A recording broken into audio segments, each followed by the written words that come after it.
Hello everyone, সবাই কেমন আছো? আশা করছি সবাই খুব ভালো আছো। আর আমিও কিন্তু বেশ ভালো আছি। আমার নতুন একটি ব্লগে তোমাদের সবাইকে ওয়েলকাম আর অনেক অনেক ভালোবাসা জানিয়ে আজকের ব্লগটি শুরু করছি। এখন বাজে সকাল 7টা। এখন থেকেই তোমাদেরকে সাথে নিয়ে আজকের ব্লগটা শুরু করলাম। সকালে ঘুম থেকে উঠে ফ্রেশ হয়ে বাসি কাপড় চেঞ্জ করে চলে আসলাম রান্নাঘরে। আমাদেরকে তো রান্নাঘরে সকাল সকাল আসতেই হবে। তো যাই হোক, ওইদিকে কিন্তু ভাতের জন্য জল বসিয়ে দিয়েছে ভাতের হাঁড়িতে। আর এখন আমি দুধটাকে কিন্তু ভালো করে গরম করে নিচ্ছি। যেহেতু আমি সকালের দিকে ব্রেকফাস্টটা গুনগুনকে দুধ দিয়েই করাই, মানে যে যা কিছুই খাওয়াই তার মধ্যে আমি দুধটাকে রাখি, হয় দুধ সাইলাক্স, দুধ সুজি, দুধ বিস্কুট, দুধ মুড়ি, দুধ দিয়ে কলা, মানে যেটাই খাওয়াই আমি, মানে দুধটাকে সকালের দিকে আমি ওর ব্রেকফাস্টে রাখি। তো ওইদিকে দুধটাকে ভালো করে গরম করে নিলাম, আর ওইদিকে কিন্তু ভাতের হাঁড়িতে জল গরম হয়ে গেছে। তো চালটাকে আমি ধুয়ে দিয়ে এখন চালটা ছেড়ে দেবো। আর এই যে চাল ধোয়া জলটা কিন্তু আমি একটা বাটিতে রেখে দিলাম, সময় বুঝে পরে গাছে দিয়ে দেবো। তোমরা যারা চাল ধোয়া জল গাছে দাও আশা করছি তোমরা জানোই, আর যারা জানো না তাদেরকে বলছি, চাল ধোয়া জল গাছের জন্য কিন্তু খুবই উপকারী। গাছ কিন্তু খুব তাড়াতাড়ি গ্রো হয়। তোমরা দিয়ে দেখবে, আশা করি ফল পাবে। তাই আমি কিন্তু চাল ধোয়া জলটা ফেলি না, আমি প্রতিদিনই গাছে দিই। আর ইনডোর প্ল্যান্টে তো খুব ভীষণ ভালো কাজ করে। তো যাই হোক, এদিকে কিন্তু এখন আমি চা বানিয়ে নিলাম। চা হয়ে গেছে আমার, চা ওইদিকে মা বাবা সবাইকে দিয়ে দিলাম। আর এখন এই যে বিস্কুটের বয়ামে বিস্কুট নেই, বিস্কুটটাকে এখন আমি ঢেলে নিচ্ছি। তো বিস্কুটের বয়ামে বিস্কুট শেষ হয়ে গেছে, মানে অনেক কিছু শেষ হয়ে গেছে, সেগুলো এখন এক এক করে আমি কৌটোতে এখন ঢেলে নেব। তো এর আগের ভিডিওতে কিন্তু তোমরা অনেকেই অনেক ভালোবাসা দিয়েছো, এভাবেই তোমরা ভালোবাসা দিতে থাকো। তোমাদের ভালোবাসা, তোমাদের সাপোর্টই কিন্তু আমাকে আমার ইচ্ছে শক্তিকে বাড়িয়ে দেয় পরের পরের ভিডিওটা বানানোর জন্য। তো খুবই ভালো লাগে, তোমরা এইভাবেই সাপোর্ট করো, পাশে থেকো। তোমরা যারা যারা পাশে থাকবে, আমিও কিন্তু তোমাদের প্রত্যেকের পাশে আছি। তো তোমরা প্রথম থেকে লাস্ট পর্যন্ত পুরো ভিডিও দেখবে, কেউ স্কিপ করে দেখবে না, আর তোমরা কমেন্ট করে জানাবে। আর আমি কিন্তু সেই কমেন্টের মাধ্যমে তোমাদের পরিবারে চলে যাব, তোমাদের বন্ধু হয়ে যাব, তোমাদের পাশে থাকবো। তো তোমরা কিন্তু সাথে থেকো আর পুরো ভিডিওটা দেখতে থাকো। আর এইদিকে দেখো, বাবা হচ্ছে বাজার থেকে এনেছে বড় মাছ। অনেক দিন পরেই বড় মাছটা এনেছে। বড় মাছ অনেক দিন পরেই বাড়িতে নিয়ে আসলো। এদিকে দেখো মাছের তেল, আর এখানে এনেছে শিঙি মাছ। বড় মাছটা দিয়ে করব আমাদের জন্য মাছের ঝোল, আর ওই শিঙি মাছটা দিয়ে করব মায়ের জন্য তরকারি। আসলে মায়ের শরীর খারাপ, আর মায়ের একটু পেটের সমস্যা হয়েছে। তো তার জন্যই হচ্ছে মায়ের জন্য শিঙি মাছটা এনেছে। আর যেহেতু মায়ের জন্য এনেছে, মায়ের জন্য যেই তরকারিটা আজকে রান্না করব, সেটা কিন্তু গুনগুন আর গুনগুনের ঠাম্মি খাবে। তো মাছটাকে আমি এখন এক এক করে মাছটাকে আমি ভেজে নিচ্ছি।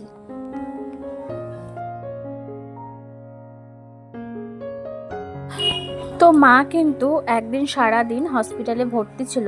তো ডক্টর কিন্তু মাকে একদম রিচ খাওয়া, তারপরে মানে একদম তেল মশলা খেতে, ঝাল তেল মশলা খাওয়া একদম বারণ করে দিয়েছে, যে কোনো দুধের জিনিস, মানে অনেক কিছু সমস্যা হয়ে গেছে মায়ের। তো মায়ের জন্য কিন্তু এখন আমাকে আলাদা করে এক্সট্রা করে তরকারি রান্না করতে হবে, একদম কম ঝাল মশলা, কম তেলে কিন্তু মায়ের জন্য এখন প্রতিদিন আমাকে খাবার বানাতে হবে। আর যেই ভাতটা করব সেই ভাতটাও কিন্তু নরম ভাত করতে হবে।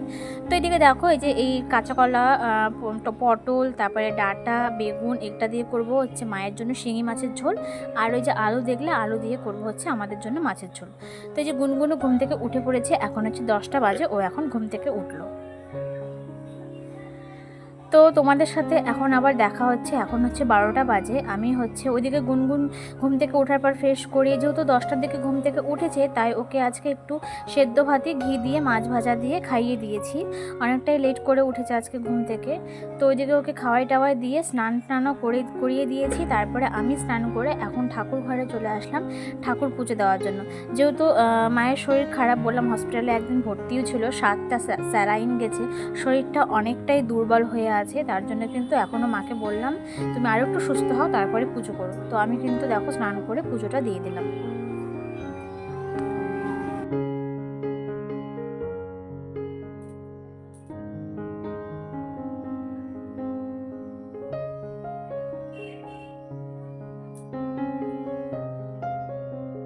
তোমাদের সাথে এখন আবার দেখা হচ্ছে। এখন হচ্ছে 2টো বাজে।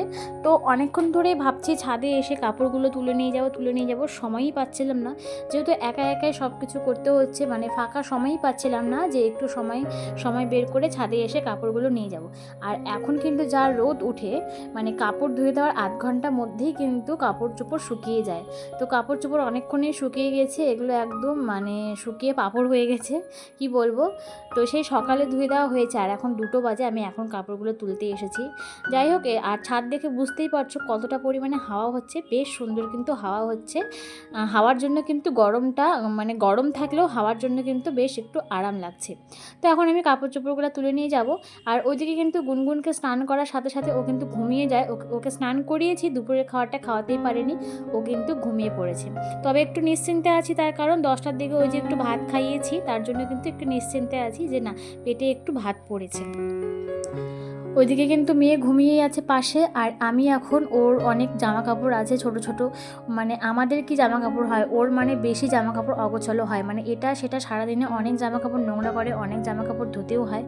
তো ওর ছোট ছোট জামা কাপড়গুলোই এখন আমি গুছিয়ে নিচ্ছি।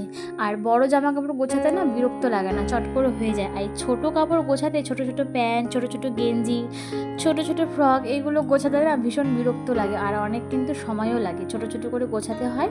তো জামা কাপড়গুলো গুছিয়ে নিচ্ছি। আর গুনগুন কিন্তু ওইদিকে একটু একটু করে নড়ছে, ও হচ্ছে 12:30টায় ঘুমিয়েছে, আর এখন হচ্ছে তোমার 2:30টার মতো বাজে, এখনও ও ঘুম থেকে উঠেনি, ওর সময় হয়ে গেছে, ও কিন্তু ঘুম থেকে উঠেও পড়বে।